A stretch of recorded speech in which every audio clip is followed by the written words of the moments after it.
নমস্কার বন্ধুরা, আশা করি সবাই ভালো আছেন এবং সুস্থ আছেন। যে কোনো হিন্দু বাড়িতেই শুভ সূচনা বলতে আমরা বুঝি নারায়ণ পুজো। এছাড়াও যে কোনো পুজোর শুরুতেই নারায়ণের পুজো করা হিন্দু ধর্মের রীতি। সত্যনারায়ণের আশীর্বাদ থাকলে সব বাধা বিঘ্ন দূর হয় বলে মানুষের বিশ্বাস। কথায় আছে, ইচ্ছে থাকলেও সবসময় সত্যনারায়ণের পুজো করা যায় না, কারণ তিথি নক্ষত্র দেখে নিয়ম আচার মেনে তবেই পুজো করা হয়, নইলে হিতে বিপরীত হতে পারে। তবে যে কোনো শুভ দিন দেখেও পুজো করা যায়। গৃহপ্রবেশ, দোকানের উদ্বোধন থেকে বিয়ের আগে সব হিন্দু বাড়িতেই একবার সত্যনারায়ণকে সিন্নি দিয়ে পুজো দেওয়ার চল রয়েছে। তো চলুন বন্ধুরা, আজকের ভিডিওতে আমরা জেনে নেব যে সত্যনারায়ণ পুজোর শুভ সময় কি রয়েছে, সত্যনারায়ণ পুজোর কি কি উপকরণ লাগবে, সিন্নি পুজোতে আপনাদের কোন কোন উপকরণগুলি লাগবে সিন্নি তৈরির জন্য, এছাড়াও সিন্নি তৈরির নিয়ম, আর সত্যনারায়ণ পুজোর নিয়ম, সত্যনারায়ণ পুজোর মন্ত্র, এছাড়াও পুরোহিতরা কিভাবে পুজো করেন সেই ভিডিও আমি আপনাদের আজ দেখাবো। আর তার সাথে পূর্ণিমা ছাড়াও কোন কোন দিনে আপনারা সত্যনারায়ণ পুজো করতে পারবেন আজকের ভিডিওতে সবটাই দেখে নেব। তো চলুন বন্ধুরা, আর দেরি না করে ভিডিওটি শুরু করা যাক। যদি আমার চ্যানেলে নতুন হয়ে থাকেন অবশ্যই চ্যানেলটি সাবস্ক্রাইব করে এবং ভিডিওতে একটি লাইক করে শেষ পর্যন্ত সাথে থাকবেন। আশা করি ভিডিওটি আপনাদের জন্য খুবই হেল্পফুল হবে। ভিডিওর মূল পর্বে যাওয়ার আগে শ্রী বিষ্ণুর যারা ভক্ত রয়েছেন অবশ্যই কমেন্ট বক্সে লিখুন ওম শ্রী বিষ্ণু অথবা ওম নমো নারায়ণাই। ঘরোয়াভাবে নারায়ণ পুজোর নিয়ম আমরা পরে জানব, তার আগে জেনে নেওয়া যাক পুজো করতে কি কি উপকরণ লাগবে।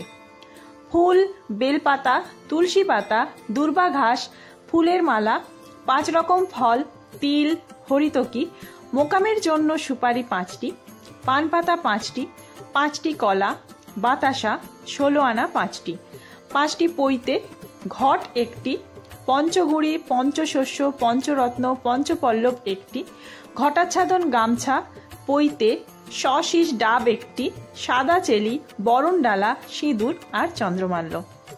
এছাড়াও পূর্ণিমায় যারা সিন্নি দিতে চান, সিন্নির যে উপকরণগুলি লাগবে, সিন্নির জন্য প্রয়োজন ময়দা 300 গ্রাম, 500 গ্রাম অথবা 700 গ্রাম বিজোড় সংখ্যায় নিতে হবে। আর গুড়, দুধ, কলা 7টি, এখানে 300 গ্রাম ময়দার ক্ষেত্রে 7টি কলা লাগছে। বরণ আঙ্গুরিয়ক 3টি, কুণ্ডহাড়ি 1টি, 1 সরা আতপ তণ্ডুল, দর্পণ 1টি, কাদামাটির ঢেলা, তীরকাঠি 4টি, আসন অঙ্গুরিয়ক 6টি, মধুপর্কের বাটি, ঘৃত, মধু, দধি, নৈবেদ্য 1টি ও কুচা নৈবেদ্য 1টি, আর লাগবে দক্ষিণা। এবার বলে রাখি কোন সময় আপনারা সত্যনারায়ণের সিন্নি দেবেন বা সত্যনারায়ণ পুজো করবেন। যে কোনো পূর্ণিমা তিথিতে সত্যনারায়ণের সিন্নি দেওয়া বাড়ির জন্য অত্যন্ত শুভ। এছাড়াও আপনারা পুরোহিত মশাইকে বলে যে কোনো শুভ দিন দেখেও সত্যনারায়ণের সিন্নি দিতে পারেন। তাছাড়াও লক্ষ্মীবারে আপনারা সত্যনারায়ণ পুজো অথবা নারায়ণ পুজো করতে পারেন।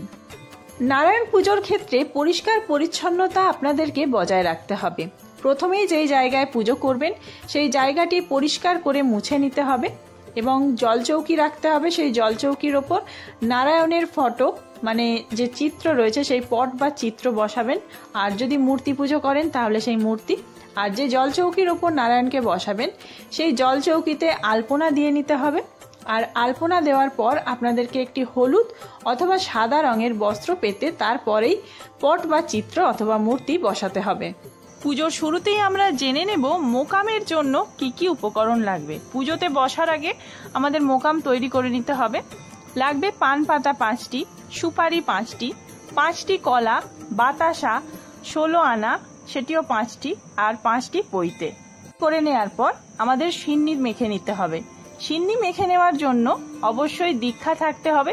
যদি আপনার দীক্ষা না থাকে তাহলে অবশ্যই পুরোহিত মশাই দিয়ে পুজো করাবেন। আর পুজোতে বসার আগে সিন্নিটাও আপনাদের মেখে নিতে হবে, যেমন ফলমূল কেটে নিতে হবে। যে সমস্ত নৈবেদ্য নারায়ণকে অর্পণ করতে চান সেই সমস্ত নৈবেদ্য আপনাদের কেটে রেডি করে রাখতে হবে। তো সিন্নি তৈরির জন্য আপনাদের যে উপকরণগুলি লাগছে, প্রথমে আপনাদেরকে কলাটা ভালোভাবে মেখে নিতে হবে এবং কলার মধ্যে তারপরে দুধ দিতে হবে। আর দুধ দিয়ে কলার মিশ্রণটাকে তৈরি করতে হবে। তারপরে গুড় দিতে হবে। আপনারা যদি প্রথমেই ময়দা, গুড়, কলা সমস্ত কিছু একসাথে দিয়ে দেন তাহলে কলাটা ঠিকভাবে মাখানো হবে না, মানে কলার মিশ্রণটা দুধের সাথে বা ময়দার সাথে ঠিকভাবে মাখানো হবে না। কলাটা একদম ভালোভাবে হাত দিয়ে মিহি মিহি করে নেওয়ার পরেই আপনাদের দুধ দিতে হবে এবং তারপরে দুধের সাথে কলার সাথে আর তারপর গুড় মাখাতে হবে। গুড়টা ভালোভাবে মিশ্রণটা 3টে দিয়ে হয়ে গেলে তারপরে আপনারা ময়দা দেবেন এবং তারপর যারা বাতাসা দিতে চায় বাতাসা দিতে পারেন উপর থেকে। আর নারকেল কুড়ো দিয়েছিলাম আমরা কিছুটা, কাজু কিশমিশ এই সমস্ত দিয়ে ভালোভাবে সাজিয়ে নিবেদন করবেন। সরস্বতী নর্মদা সিন্ধু কাবেরী জলেস্মিন সন্নিধিং কুরু কুরুক্ষেত্র গয়া গঙ্গা প্রবাস পুষ্করাণি চ তীর্থানি নেত্রাণি চ পূজা কালে ভবন্ত্যম। ওং মাতো গঙ্গা ওই নমো নমঃ।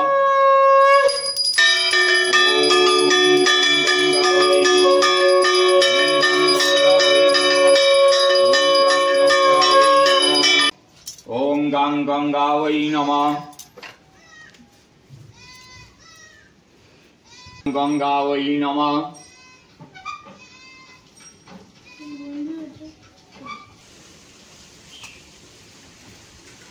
ওং সূত্রমানং দেমনেয়াসং সুশর্মাণং সুপ্রণীতিম।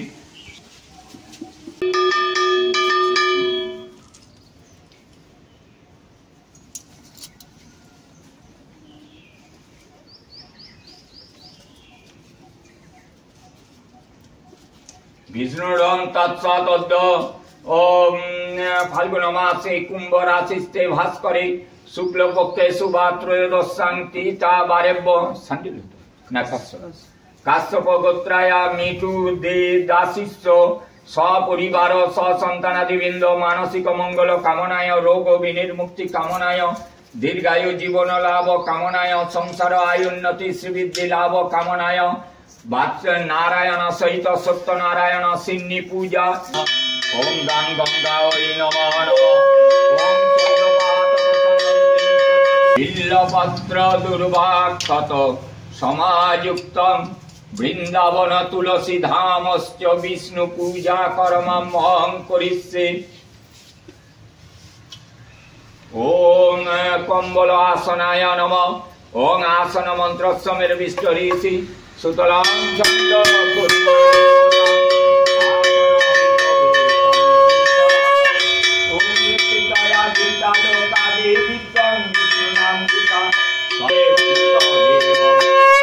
নারায়ণ সত্যনারায়ণ সহিত বৈ নমঃ নমঃ। নীলবর্ণং পীতবসনজগৎপদভূষিতাং গোবিন্দং গোকুলনন্দ ব্রহ্মাদৈরভিপূজিতাং ইন্দিবরদল শ্যামং শঙ্খচক্র গদাধর নারায়ণং চতুর্ভুজা জগৎপিতরং গুরুং এতৎ পাদ্যং। ওং নারায়ণ সহিত সত্যনারায়ণায় নমঃ নমঃ। ওং দুগ্ধ শর্করা রম্ভা সংমিশ্রিতং সিন্নি নৈবেদ্যং। ওং নারায়ণ সহিত সত্যনারায়ণায় নমঃ নমঃ। তো বন্ধুরা আজকের ভিডিওটি এই পর্যন্তই। আশা করি ভিডিওটি আপনাদের জন্য খুবই হেল্পফুল হয়েছে। ভিডিওটি হেল্পফুল হয়ে থাকলে বন্ধুদের মধ্যে অনেক বেশি শেয়ার করবেন আর কমেন্ট করে জানাবেন ভিডিওটি কেমন লাগলো। ধন্যবাদ।